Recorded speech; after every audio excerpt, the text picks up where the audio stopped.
Hey everybody, Bob Smith here from Smith Taekwondo and Pro Sport Kickboxing. And somebody sent me an email recently, actually it was an instant message request, and told me that every time they get into a street fight, they get so fearful they back down. Well, that's fight or flight, and you're still alive. You've survived, so I guess that means it works. My first question would be, why are you getting in so many street fights? And if you are, that might be a problem. You know, if you're Charlie Zelenoff running around challenging people, and then you get thumped pretty good, that could be the problem.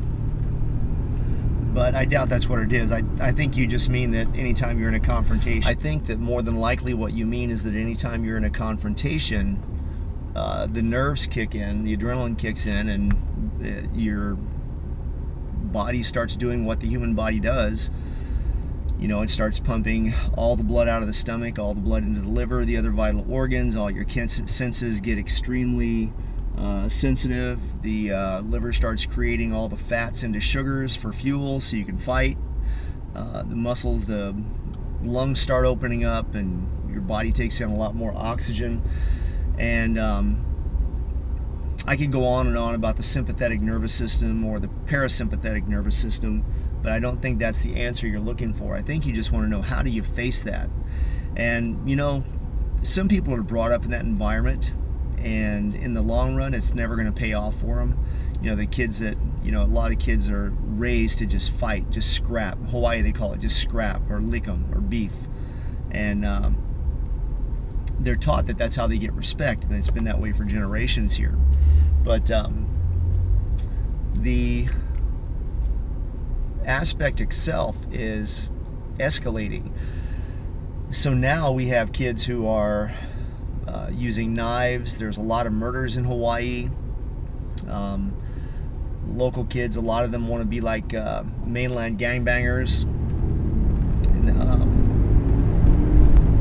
you know, and they'll fight, they'll throw down, and you think they're not scared? A lot of those guys are scared too, but they put themselves into a position intentionally, whether it's knowingly or unknowingly.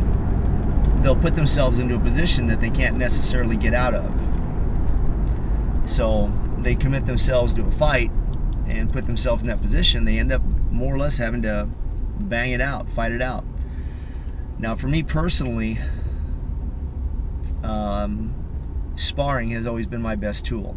Now, this person that requested this video, you stated that you're in jiu-jitsu and taekwondo, and you've done some kickboxing, and honestly I would say taekwondo and kickboxing, just good striking.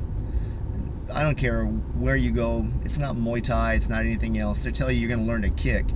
You're never going to learn to kick like a good taekwondo school, if it's a good taekwondo school. And world heavyweight champion Dennis Alexio told me years ago, if you want to learn how to box, go to a boxing gym, not a martial arts school. And he was right. And what he meant by that was, whatever the specialty is, nobody's going to be better than you at that specialty. No primary care physician is as good as an orthoscopic surgeon. No registered nurse is as good as a gynecologist. So it's just that simple. You're a specialist in your field, or you're good at what you do. And I was fortunate enough to be good, decent at both. I mean, I wasn't beaten here in Hawaii, so I'm pretty fortunate for that.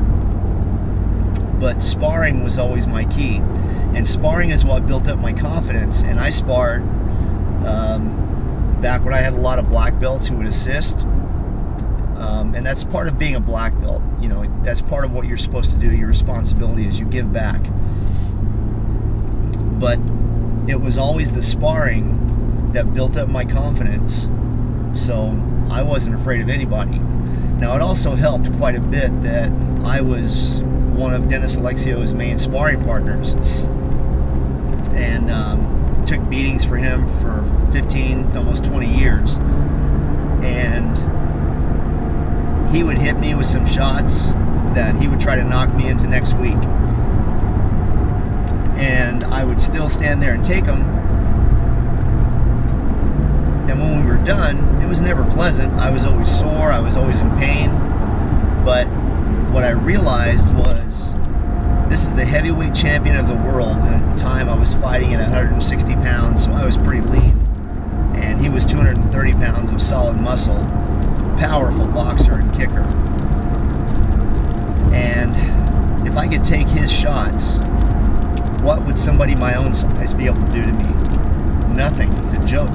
What would somebody, the average street fighter my size, be able to do to me? Nothing. And that was a big confidence booster for me. Being able to see that I had what it took to stop somebody. Now, I had a really good success record in competition. Didn't have a lot of knockouts, but I could go all day long. My endurance was here, especially here in Hawaii. A lot of the local guys, they're good for 2 rounds, then they're exhausted. I could go 10, 12 rounds because I did a lot of running. When I was training for a fight, it would be 4 to 7 miles every day, and that was religiously, on top of sparring, on top of training, and running my schools. So if you want to build your confidence up, the best thing that I can say for you to do is find some place where you can spar and be tested. I mean, not somewhere where you're going to be a dick to somebody, or you're going to walk into a gym where they're going to use you for target practice, but actually find a school or a gym, boxing gym preferably, where you're going to get tagged and you understand what it feels like to get busted in the nose. I mean, I got guys that still in my gym, as soon as they get popped in the nose, they'll stop and want to check the injury. Fights don't stop. And, you know, these guys, it's always the same guys that do it. You know, they'll get popped and all of a sudden they'll stop. They'll run to the bathroom, check their nose. I've had Dennis Alexio break my nose 2 or 3 times. I mean, where blood was just pouring profusely. And no regrets, no apologies from him, and no regrets from me, because I was taking some of the hardest shots of one of the best athletes in the world. So find a good boxing gym, find somebody you can box with who's better than you, and do some sparring. Do it safe. Wear your mouthpiece, groin cup, headgear.